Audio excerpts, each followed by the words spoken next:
So in this video I want to explore what are the costs and the benefits to the UK of the Poles migrating to the UK. So let's start with the A8 countries. They move to the UK because of accessibility and economic reasons. But what did they bring to the UK? Because a lot of the time we focus on the negatives, we don't look at the positives, and I feel this is the nature of geography and I think it's wrong. So let's explore the benefits to begin with. Well, as I mentioned in my previous video, there was a skills gap in the UK, which has been filled by these Polish hard-working migrants. So firstly, let me give you an example of this. In the Scottish Highlands, there was a gap for workers in fish processing. But these workers have come and they've taken that gap. Now, the same is true for agriculture, farming, those kind of things. It's true, they take on these high labor-intensive jobs for a low pay, and they're still smiling. So we have to acknowledge them for that. Secondly, they've caused an economic turnaround, not just because they provide this cheap labor, but because, they are also part of the economy. They pay taxes, etc. Let me give you an example. In Lincolnshire, 10% of the population comes from A8 countries. Now, this has increased consumption. For those non-economic wizards, consumption is the total expenditure on goods and services, by individuals and families. And this can lead to economic growth, which is highly, highly important for better quality of life and development of a country. And it brings business opportunities. So it also pumps the investment and it gets the economy going that way, because we have a whole new market of Polish books, Polish music, Polish food, Polish clothes, Polish restaurants. It's a huge new market. Just think about when computers came out. That was a whole new market. We have Linux, Windows, Mac, Windows and Apple Mac. We have different types of computers, different consumers, and now it's become a necessity, and it's earning billions of dollars every day. And this Polish market is too. We have so many Polish enterprises now near us, bringing that multicultural, diverse, society of the UK even more, diversified. And don't forget, our age-old big problem, we have an aging population. So this migration is helping to balance out the aging population. It's because Polish people pay taxes, which helps support these aging Britons. So it's very important, because it's helping our population structure from something to get from that to something which gets to that, the ideal concave shape. Not concave, convex. Sorry, my mistake. So what are the costs? Now, we got to understand these two, because the reason why people focus on it, because they are significant as well. So let's explore some of these.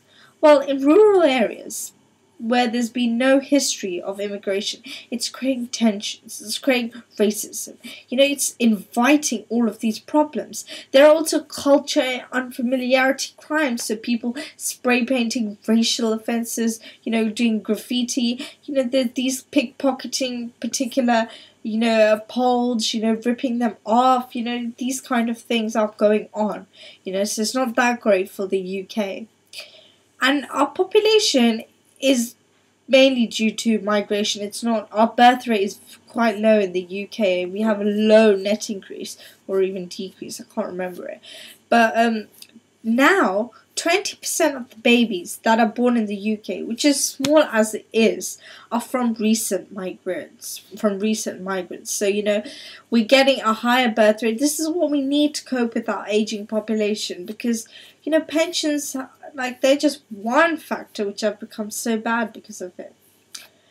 Another cost to the population one, that is a positive, that's helping our birth rate, but the negative spin, what people focuses on, is that there's just not enough resources and there's too many people, so how can the UK cope? It's just a small island. So sorry, I forgot to say that's the negative side of it. I forgot to mention the positive side. So what are the other costs? Well, it puts pressure on space and housing.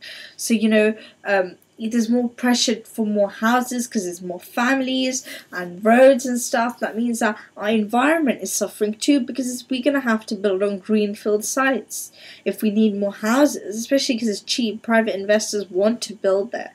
So it puts pressure on houses.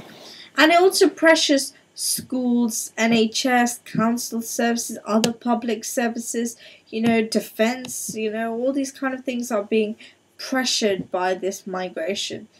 And some of these migrations are being very costly, because translation needs and extra teacher support in schools and stuff, and translation support in NHS and all these kind of things are costing the government a lot of money. So they are paying a lot of money for whatever benefits come. Another benefit I just thought about, it puts downward pressure on wages.